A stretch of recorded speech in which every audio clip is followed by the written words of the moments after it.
Is Chomche ready for the Raptors rotation? How good have Walter and Shed been? Are Hepburn and Martin ready to shine in Mississauga? That's up next on today's Locked On Raptors.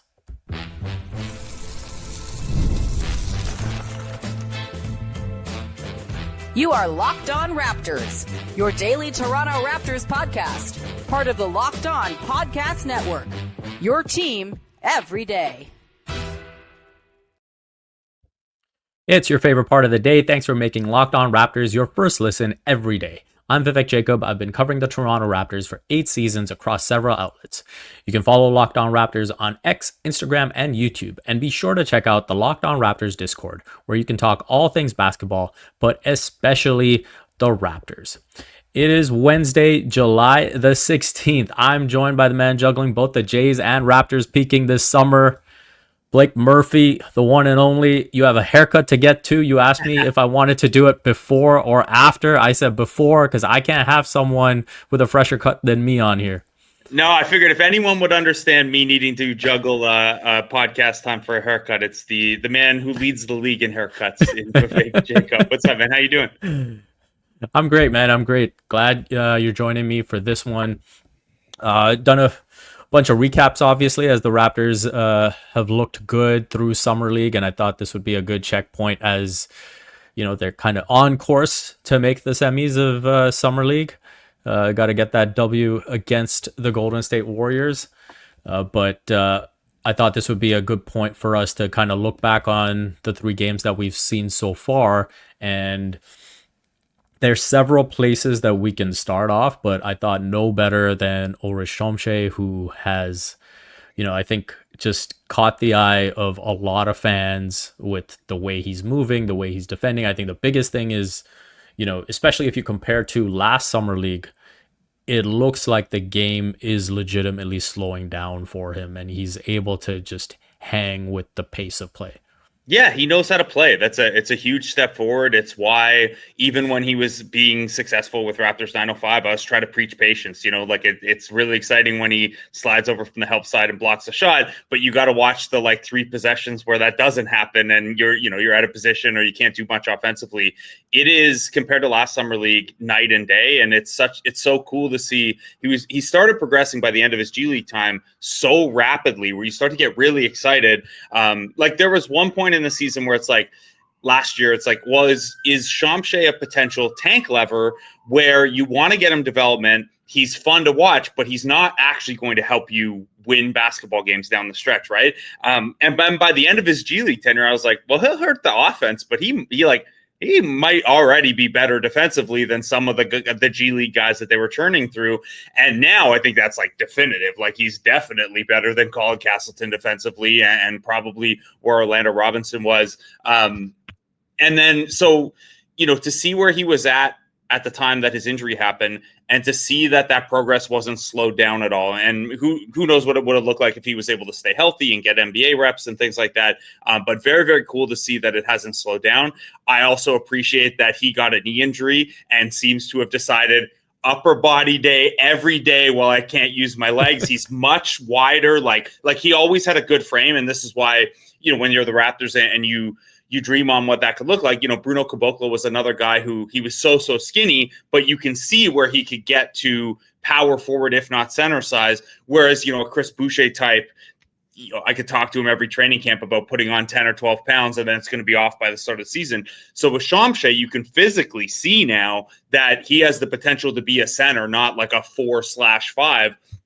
So all that's cool. And then, I think kind of the highlight of Summer League, whatever happens these next couple games, because they're probably going to shut a couple guys down and strip us of the championship again. But I think the highlight that's going to stick with people is the block on one end, the take 3 or 4 strides after someone else gets the rebound, and you have beat several opponents up the floor, and then you get the ball, and then you make this soft Euro, and then you make the lay down for a Kole Murray Boils dunk.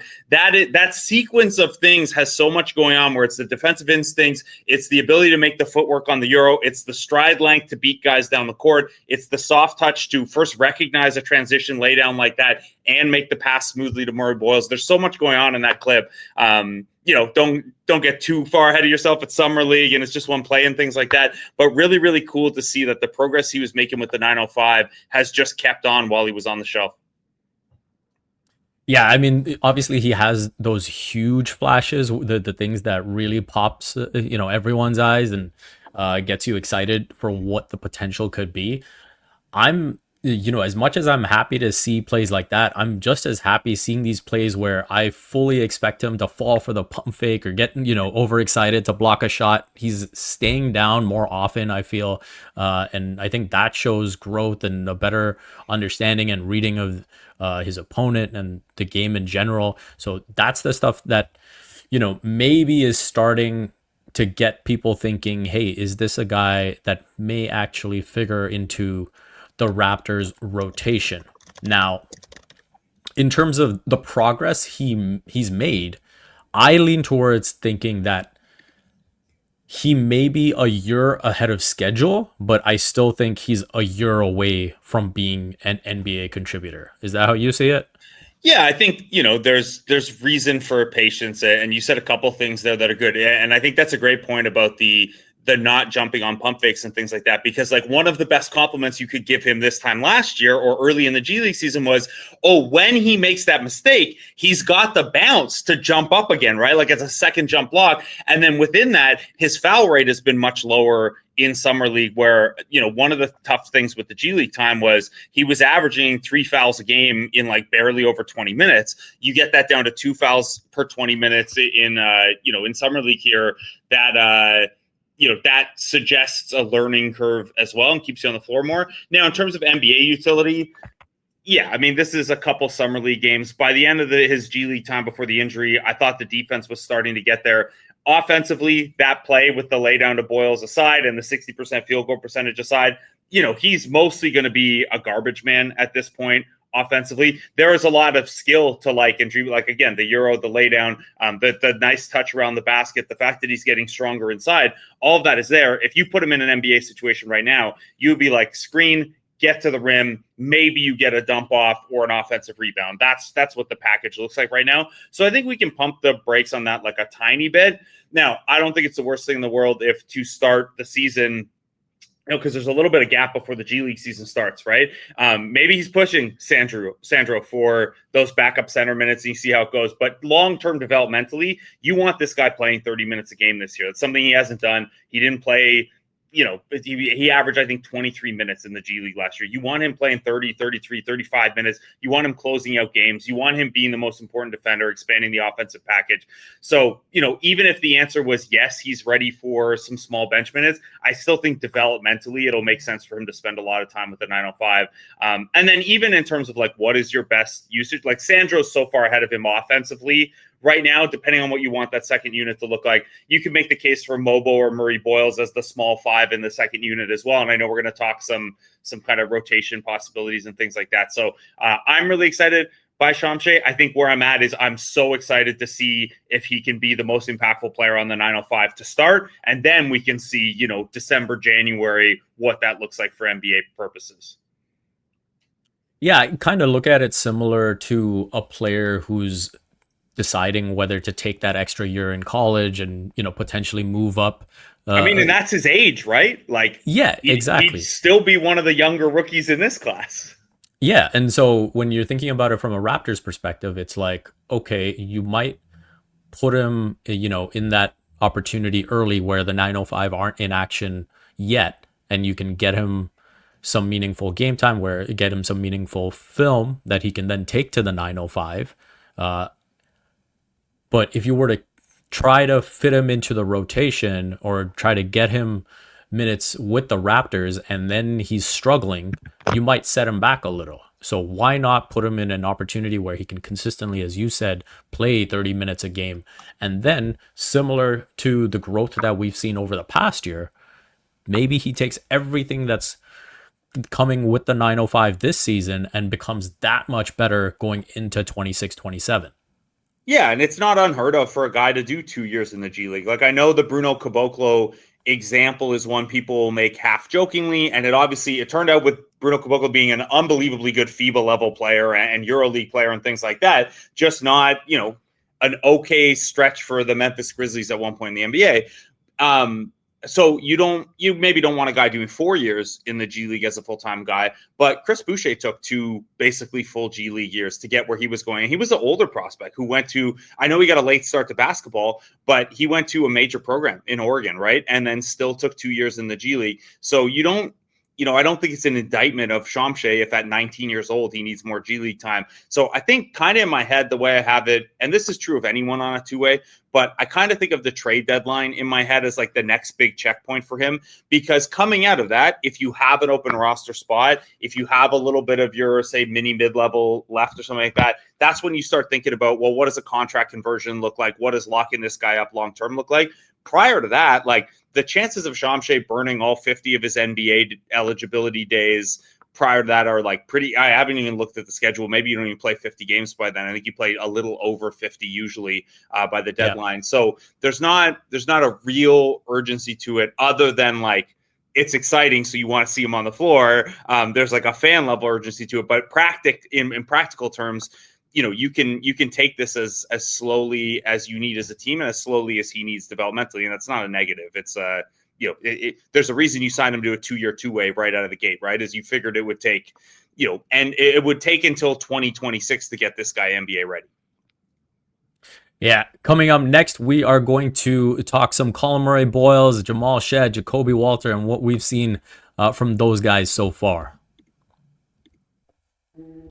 Ever wish managing your money felt easier? With Monarch Money, it can.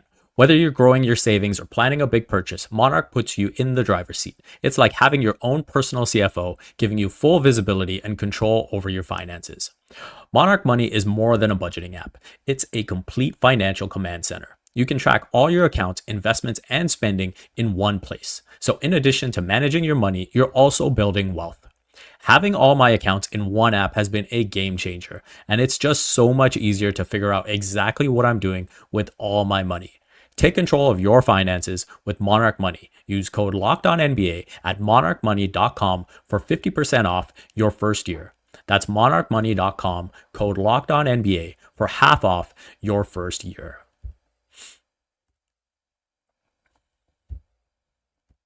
All right, Blake, we are going to talk some Kole Murray Boils. Obviously missed the first game with a strained adductor and got into the second one. Watching, the contrast between his first game and his second game, for me, I look at it as I call it the Goldilocks equilibrium, where he came in first game, tried to do too much and, wants to show off the drive, show off the three, do a little bit of everything. And it wasn't quite there. We saw him turn the ball over, struggle with the dribble a bit. Then the second game, it very much felt like he was going to let the game come to him, didn't really get involved in the offense too much. And then the second half, he kind of comes on a little bit offensively. We saw, the defensive potential throughout, but what have your impressions been through the 2 games that he's played? Yeah, honestly, my biggest takeaway in trying to evaluate CMB offensively so far has been, man, Summer League is so guard dominant. And like, you just I know you said that you made the too hot illusion in the first game, but I think like a switch hit for him at some point where he's like, if I don't take the ball myself, like I'm not going to get the ball. And that's not necessarily a Jamal Shed thing. That's a Summer League thing. That's the way we see it in the G League a little bit too. You gotta get your shots up. So I don't know, the offensive side, look, there are 2 things that stood out for me.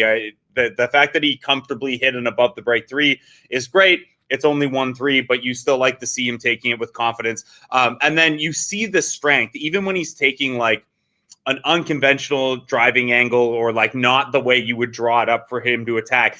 Guys bounce off of him in a pretty cool way. So as he learns, as the handle gets a little better, as he learns, angle of attack and things like that, I think that portends pretty well. We know that he has a pretty versatile finishing package from his college time. But yeah, the big thing to me that pops on that end is like, man, if he can get ahead of steam, if he can get the right angle to protect the ball and still have a shot at a finish, like no one at his positions is going to out physical him at the spot of contact. Yeah, and I think one thing I'd love to see is obviously on the drives we've seen so far, I felt like he's almost been in a foot race where, he knows he can use his strength as he's rising up. But I'd love to see, him sort of land, gather, jump off 2 feet, and really use his body and clear space. Maybe that's something we'll see in the games to come. And then defensively, I think that what I really like is for a rookie to have his positional sense. That's the biggest thing for me, and then he just lets his physical attributes take over, right? Where it's like, okay, you're in the right positions most of the time. You've got good anticipation, and that's where we've seen him get deflections, anticipate passes, and then the Raptors are able to get out on the break. And then we've seen here and there where he's able to help protect the rim as well. There was that drive I remember where Jacoby Walter gets beat, and the Magic guard goes all the way to the rack, and then Murray Boils is able to come over from the other side and get the block, and then the Raptors go down the other way. So plays like that definitely get me excited. What stood out to you on the defensive side of the ball? Yeah, it's been pretty exciting. I love some of that stuff. Obviously, the physicality and the hands are on everything, right? You can even see it when he doesn't get the rip in on someone. He's still trying. And his hands kind of have the magnet for the ball. I'm doing something physical that the camera can't see, right? Baby's first video podcast. No, there were a couple plays. There's one in particular. I think it was him and Jacoby where they navigate a pick and roll defensively, and they do a really good job of it. And then Jacoby's man starts driving, and Murray Boils is still able to kind of dig in on the drive with an arm in there. Him and Mogbo had some nice stuff, kind of when to stick to the guy, when to time the switch. Obviously, that much length in a trap situation as you get across half court is going to be hell for a ball handler. I just think there's a lot there to work with. Like, his instincts seem very good. He moves his feet and his hips while staying with guys. He seems to have a really good sense of, when the pick and roll happens, the exact line at which, okay, I got to switch now. I can stay with my guy until this, and then emergency off.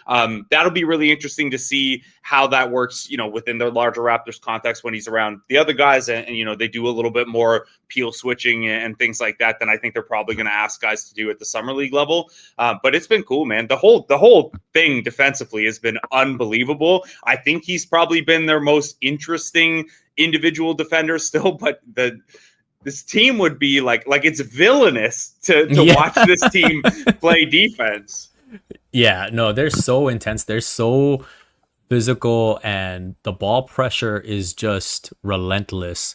And maybe this is a good way to transition into the ball pressure. Like Jamal Shed and Jacoby Walter, I feel like what they've done up top to set the tone has been outstanding. I mean, Walter, we can talk about the scoring, the 26 points and the way he pops off, but 7 steals, and he is always, down in the stance, active hands, ready to poke at the ball the second he can see it. And I feel like that just in combination with Shed makes life so difficult for opposing teams to get any kind of daylight to run their offense. Yeah, it's maniacal. And the cool thing about Walter is, like, obviously Shed's good defensively. Like, we knew this coming out of college.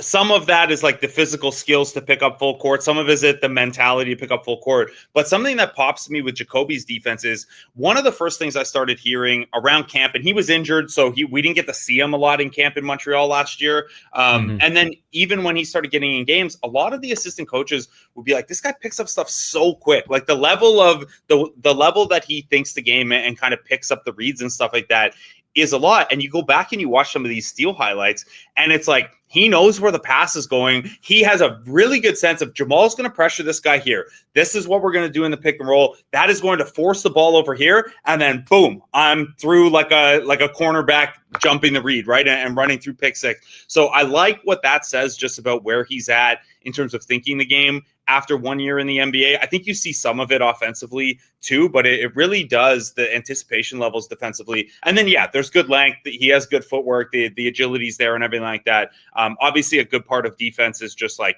your want to. It's like, oh, I know the ball's going to go over there, but I got to run. I got to sprint over there. It's funny. I made the joke to Samson the other day that this, and you've seen me play before, this Raptors team defends like if I had cardio. Anyway, yeah, the Jacoby stuff's been great. Jamal Shed is kind of like, I don't mean to like downplay what he's doing, but like given the role he played last year, given how good I thought he was coming out of college, if he didn't look like this defensively in year 2 of Summer League, I'd be like, what the heck, man? But yeah, Jacoby's popped it. And I really think Jacoby's done a nice job of turning what we thought he was going to be coming out of college initially. It's kind of like a different player projection now, a year and change later than I remember the talk being as we kind of scouted him up for the draft last year, like on both sides of the ball too. But I think, at least right now, like his calling card is going to be as part of that second unit defensive identity, and not necessarily like he can obviously get a bucket, and this Summer League team needs him to. But yeah, I think that's kind of going to be where it comes from. Yeah, my hot take has been that, depending on how things play out at the trade deadline, he could be the starting shooting guard by the end of the season. We'll see. Yeah. We'll see how that plays out. But just looking at some of these other guys just quickly on Jamal Shed, because I thought the last game against the Nuggets was interesting in the sense that the first quarter they were obviously giving him the 3 and he was willing to take it. And I think in general, we've seen him step into that shot, but he missed his first 3 threes. And then I thought he made a good adjustment of kind of working his way into the paint, saying, hey, okay, they're dropping so far back that I am getting a bit of a runway here, getting himself into the paint and then throwing up, a runner push shot, and getting that to go. And I thought that was really effective for him. What have you made of his individual offense? And what do you maybe see as the biggest point of concern or area for growth going into the season? Yeah, I think right now, probably if there's a point of concern, it's, some of the reads are maybe a dribble too slow. And Fred VanVleet went through this as well, right? Like as an undersized guard and Shed is burstier than Fred VanVleet. So it's not a perfect comp. And then VanVleet's obviously an established 3-point shooter. So what you can and can't do is a little different, but just that, like, I'm going to come off a screen, and I know if I wait X amount of time, the pocket pass is going to be there, right? Like he fed Castleton yesterday, and Castleton couldn't get a single one of those yak shots to drop. So like Shed should have had a few more assists. It would have looked a little better, but I think there's going to be some ebb and flow to figuring out, okay, what's my timing on letting that floater range shot go? What's my timing on that pocket pass? How do I look for those two as my A read without, if that's not there, the whole offense has to reset and come back out a little bit. And you saw that a little bit where like there were periods where nobody but Shed and whoever the center was touched the ball, right? And again, this is his learning as like a quarterback of the offense and stuff like that.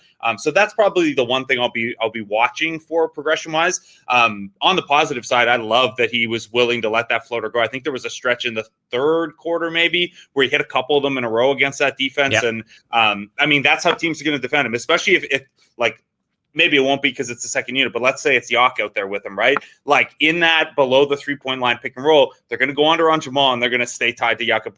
So that floater, that low elbow Etwan Moore is going to be there all day. Maybe with Sandro, it's probably going to be more pick and pop if they go to that. Chomche, they'd probably Shed a little bit more right now until Chomche shows he can throw down those lobs and stuff like that. But that's going to be there for him. So the aggressiveness to take it is going to be important because he's going to need that, long term. He's going to need that floater range shot to be probably like a high 40s, low 50s percentage shot. And that's a little tough for like a 12-footer when you're not a big guy, but that's probably what he's going to need it to be like an overall efficient scorer. Yeah. He was 41% between 3 to 10 feet last season. So we'll see if he can bump that up. Yeah, I think it 45% at a minimum, given the volume that they're going to give him that look at. And maybe we need to expand it like 4 to 14 feet or whatever, because the elbow, I guess, is a little further than that. But yeah, he's going to need to refine that a little bit.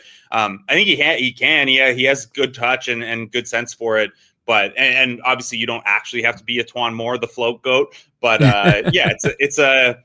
it's a necessary tool. It's a necessary tool even for guys like Fred VanVleet and Kyle Lowry. If we're talking undersized point guards, those guys could hit the 3 and they still had to develop that as a part of their game, right? Because it's the only way to counter a defense for the fact that you can't put pressure on the rim the same way someone else can. So you're going to need it at some point. Yeah. Let's quickly touch on Jonathan Mogbo, AJ Lawson, and Jameson Battle. I think, we've seen Lawson as probably the standout of the three, and he's talked about being the summer league vet and this being his fifth year. Happy 25th. But I think the probably beyond the fact that he's super engaged defensively, the fact that he's able to consistently get to the line when the Raptors have had some half court issues running the offense has been, I think, kind of a saving grace for them at times. And he's got that straight line drive where he's able to draw the contact. And even when he's not, like, for a guy moving that quickly, to have the touch where, I was saying this in the last episode, where it's so easy on those to go strong off the glass, but he seems to have such a good touch where he's making them more often than he's not. Yeah, he's so fast, right? So you got to slow yourself down kind of to not hammer that off the backboard. So I think that's great. I mean, he hasn't shot the three super well in this tournament, but it was something that, he has. It was something that he didn't shoot super well with the Raptors last year, but he showed progression there with the 905 as well. So it's interesting. When they picked him up as a two-way, I was like, I really like the defense. And, like, he's obviously very fast, but how does he fit a Darko style offense? And now you see it's like, the ability, like the speed and the ability to get in the paint, he's almost in like the RJ role with the summer league team, right? Where it's like hit a little bit of a three, but you're the only guy that we can get 2 feet in the paint with. So you're going to need to bang that. It's to the point where, like, when they signed Sandro, I looked at the cap sheet. I'm like, they're really tight to the tax. Like, maybe they just run 14 guys because it saves you a little bit of breathing room. You keep that flexibility until the trade deadline and things like that. Like, I think Lawson's an NBA guy, and I think you got to. I know positionally, it's like not the most. It's not as obvious as carrying one more center on the roster or something like that. But in the 15th slot on your roster, you just need guys who can play, and I think Lawson can, like, pretty clearly play. Yeah. Jonathan Mogbo, I think watching him, it's been hard to evaluate if there's been any real progress with his touch around the basket, just because he's either, he's pretty much been dunking everything that's progress, though. They had to, like, beg him to dunk last year. That is progress. That's true. But I guess I mean more, when there's a bit of a contest, can he actually, like, rise up with confidence? We haven't had a chance to see much of that. I will take the dunks. That's better than what we saw last season. Defensively, there's no concerns. One of the things that I've found interesting is it feels like, for the most part, I know we saw it in the closing stretch of these last couple games, but for the most part, they've used him at the 4. And then we've seen a little bit of them going small ball, where I think that's had a bit more to do with the opposing team trying to go small and pick up the pace and try to come back in these games. Do you think the Raptors are slowly maybe transitioning to seeing him exclusively at the 4? I mean, I think a little bit at least. And, like, it's always going to be a little weird because if you project what the Raptors bench units are going to be like, Sandro is not very good defensively at the 5. And, if he's in there for sure, like if he's in the rotation for sure, then Mobo's only path to rotation minutes is in the backup 4 spot, and him and Kole Murray Boils are competing and things like that. If Sandro's not in the rotation, you're probably doing a lot of those lineups that we've become pretty used to the last couple of years, which is where, let's say in last year would have been like Barnes, Mogbo, and Boucher. And you don't really know who the center is. There's just 3 big guys, and you kind of take the matchup wise. So I think they could do some of that with Murray Boils, especially in Scotty Barnes and bench units and stuff. So I think the non-yak guys are going to get treated kind of as 4/5s defensively anyway. And maybe it's matchup based, or maybe you just mix it up. I think, like, pretty safely, he's better at the 4 right now defensively. I think just, like, his range and his switchiness, like, is more, it's like similar to Precious, when Precious would look so much better at the top of the floor when he's out switching around and stuff like that, because that's an uncommon skill for a big man. Whereas Mogbo, like, might be fine at the 5, but you're kind of taking away his best asset unless you're, like, switching every pick and roll, which you're not going to do if you have, Jamal Shed or Emmanuel Quickly on the floor as your point guard. So I don't know. I think it'll probably be a little fluid depending on how the guys around him run with the role. Yeah, he's looked solid. I honestly don't have much to say about Mogbo from this side. The aggression looking for the rim on offense was basically all I wanted to see from him when he went to the G League last year. All I really would need to see from him from Summer League here. I'm curious how him and Murray Boils, like if that's going to be a iron sharpens iron kind of thing, and it gets Mogbo a little bit more aggressive because the path to minutes isn't as obvious this year. I think that could be a fun subplot early in the year. Yeah, for sure. No, I've been thinking about that as well. Lastly, Battle, I don't know if there's much to say here because like he's pretty much playing the same role that he's going to play at all times. Shoot or shoot. Yeah, shoot or shoot. And I think, didn't shoot the ball as well a couple of games ago, but, we've seen he's got the greenest of green lights on this team, and he needs that. And that's going to be, the most important skill that he brings to this roster. Yeah, and like obviously you have to do enough other things to stay on the floor. You got to defend a little bit, you got to rebound a little bit. I think his defense last year was maybe a little bit better than people had maybe anticipated. He hasn't like popped like crazy on that end in these 3 games, but he's been a big part of really good defensive lineups. He uses his length well, like when teams are trying to press break to at least make the next pass difficult and stuff. But yeah, I mean, he's in a pretty, like we know who Jameson Battle is. It's his path to playing time is going to be, well, they need shooting in the second unit, and he's got that. Yeah. To wrap up, we are going to get into some of this Bench Mob 2.0 talk and a bit of the 905.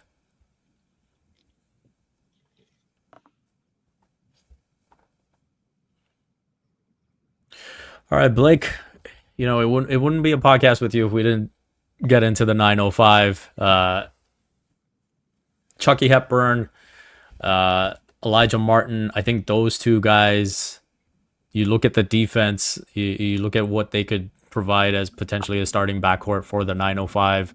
I think it'll be fun for fans to watch. Obviously, we've seen how Elijah can take off from anywhere, and that's probably the most exciting aspect of it. But I think watching Chucky defend in itself is like an experience.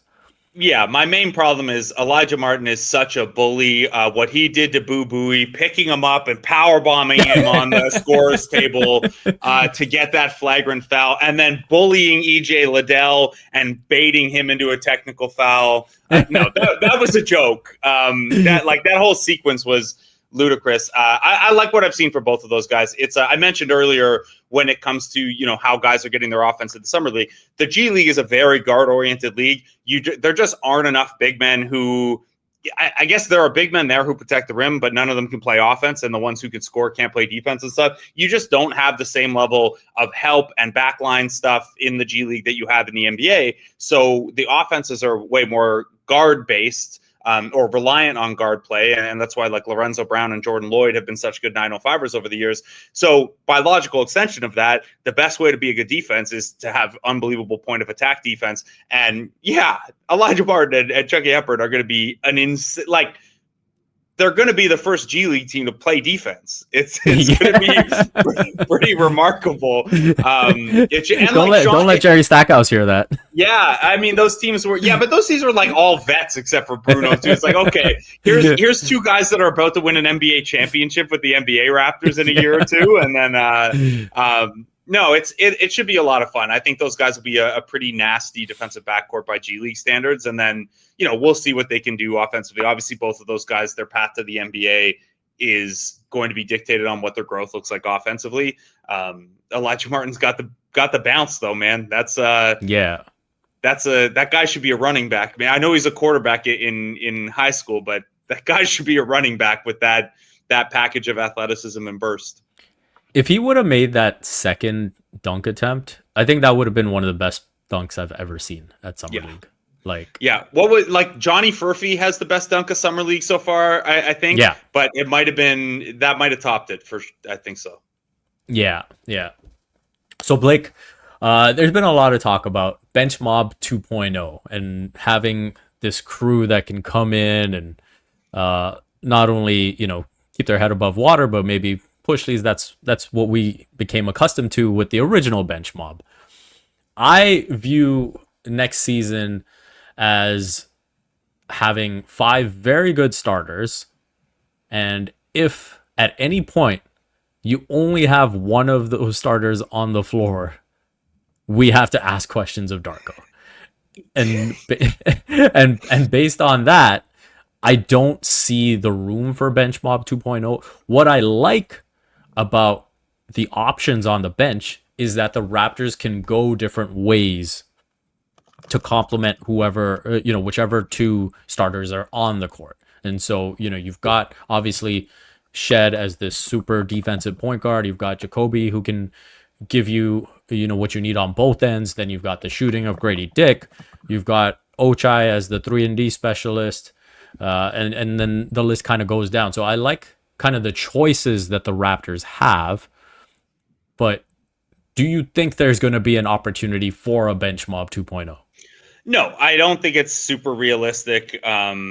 You can still see me. Okay, there we go. I opened Basketball Reference on my computer because I just wanted to confirm that I had my years right. So like that year, by the way, it wasn't just the bench mob. Norm was the 11th man and played over 1,000 minutes. Like that's one of the deepest teams ever. So I remember I spent a lot of that year being like, guys, the bench mob is cool. The 5-man unit being successful is great. This has almost never happened before. And like the reason for that is like you need your best players on the floor. Like Kyle and DeMar got staggered for years. Kyle runs the end of or DeMar runs the end of the first quarter and third quarter. Kyle starts the top of the second and fourth quarter with the bench because that's a better way to do it. And, have a quarterback, have a main focal point and stuff. And then we never really got to see the bench mob in the playoffs because Fred busted his shoulder out, and then obviously rotations shorten and things like that. But so yeah, that's the first part is nobody runs a 5-man bench unit because they're not effective. It's like the 2018 Raptors, and there was one Lou Will era, like Lob City Clippers team that had a 5-man bench unit that was positive. And those are the only 2 that I could find when I dove in 2018. Realistically, if you have 5 starters, especially 5 starters who are not all a perfect fit together, it's going to make sense to stagger pretty aggressively. We've gotten pretty used to Scotty Barnes and bench units. I think that makes a lot of sense. That's an opportunity for Scotty Barnes to play a little bit more of a point guard role. You get to do some funky things positionally with the different sizes. You can go pretty big in a second unit like that. RJ Barrett might be the odd man out in terms of touches in the starting lineup, right? Relative to where his talent level maybe dictates. When he was in New York, he was the first guy to sub out, and then he'd be the guy with the bench unit. Now, Emmanuel quickly was coming off the bench, so they kind of had that running together there. But that's a role that he's familiar with as well. I think the only guy you won't really see that with is Jakob Poeltl, because you're going to want Jakob Poeltl, tethered to other star players. He's a kind of exponential guy. He's a multiplier for good players more than he would be for lesser players. But those other guys, you could all see how they could, you look at what a bench mob would look like and which 5 guys, and then you take one of those guys out and you're like, yeah, but how would they look with like Brandon Ingram helping them, or Scotty Barnes helping them, or Emmanuel Quickly helping them? And then those lineups, instead of just being fun and young and hungry, they actually look like they could be good units too. And the Raptors are going to want to win this year. Like you're going to try to find minutes for 10 or 11 guys where you can, because it's still a developmental time, but you are not going to sacrifice entire games or 4-minute stretches of play to run a 5-man bench unit just to run a 5-man bench unit. So I think, there's a little, it'll be interesting to see how they work in like that year where Norm was the 11th man and got 1,000 minutes. Like if you sit down with a 48-minute grid and 11 players and you try to fit in enough minutes for 11 guys, it's really hard to do. It's hard to find regular minutes for more than like 9 guys to where you look at the minutes total at the end of the game and be like, I'm happy with that. Obviously injuries happen and things like that. But yeah, I think it's pretty unrealistic you'd run a 5-man bench unit for all of those reasons. And then also your 5 starters just wouldn't play enough if you did that. Which, if you're paying those guys what you're paying them, you probably want them out there 35 minutes as well. So it's very fun. And I think the more important thing than like, is this actually Bench Mob 2.0 is let's look at what Bench Mob 1.0 did. What was that identity? What made them so successful? Look at where each of those guys have gone on after that. Jakob Poeltl, long-term starter with big money. DeLon Wright still in the league and getting playoff minutes, whether Thibodeau wanted it or not. Fred VanVleet, big money guy. Pascal Siakam, obviously a big money. Like all of those guys went on to have individual success. CJ Miles, the best photographer at Summer League. All of those guys went on to have big individual success. But at the first step, and not all those guys were rookies. CJ Miles was a vet. But like all of those guys had to buy in to a role on a winning team that included some G League time or had included G League time the year before. And it included some nights it wasn't your turn on the rotation because it's Norm's in there. It required a lot of sacrifice and a lot of team first stuff and a really defense first oriented identity. I think if you look at the package of 7 or 8 guys who could fit in the second unit for the Raptors, that's the lesson you want to take away from Bench Mob 1.0, not necessarily, oh, we played 5 bench guys together. Yeah. And, for me, when I watch this Summer League and I see some of the, half court offensive woes, I'm like, yeah, this is exactly where if you have a couple of starters in there with those guys, now, you mitigate that weakness to an extent where you could have some really positive lineups. You mentioned CJ. I got to ask CJ if Elijah Martin is a cricket fan because he got him, doing the sign for 6. Nice. But besides that, I think we've touched on pretty much all the fascinating points of Summer League so far for the Raptors. Hopefully they can maintain that point differential. Hopefully they can get that W against the Dubs. My concern from here is like they're going to sit guys, right? Like, do they need to see more of Jacoby Walter and Jamal Shed? I want to see more, but they probably need to get like Cliff Omarui and Tyson Degenhart are on Exhibit 10s. Jarkel Joyner they brought in from the G League, Tyreek Key. They might want to look at these guys, and that'll be disappointing to us because, I want that banner. I want that ship. Well, hey, Keith Pelly said he's going to be measured in terms of championships, and there's an opportunity right here. Look, the Jays won the spring training championship, and look at them now. Exactly. So that's going to wrap it up for us. If you want to carry on our discussion, head on over to the Locked On Raptors Discord. Link is in the description. Blake, let the people know where they can find your work. Yeah, I am at Sportsnet. I have a Blue Jays show from 10 a.m. to 12 p.m. every day called Jays Talk Plus. I sneak in a little bit of Raptors talk here and there, but yeah, I don't know. You guys know where to find me. I'll be back on Locked On Raptors with V or doing something with Samson, or I'll scratch the itch at some point before preseason, I'm sure.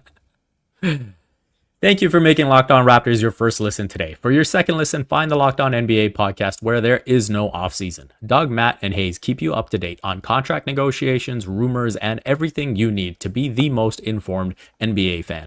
Find Locked On NBA on YouTube or wherever you listen to podcasts. Part of the Locked On Podcast Network, your team every day.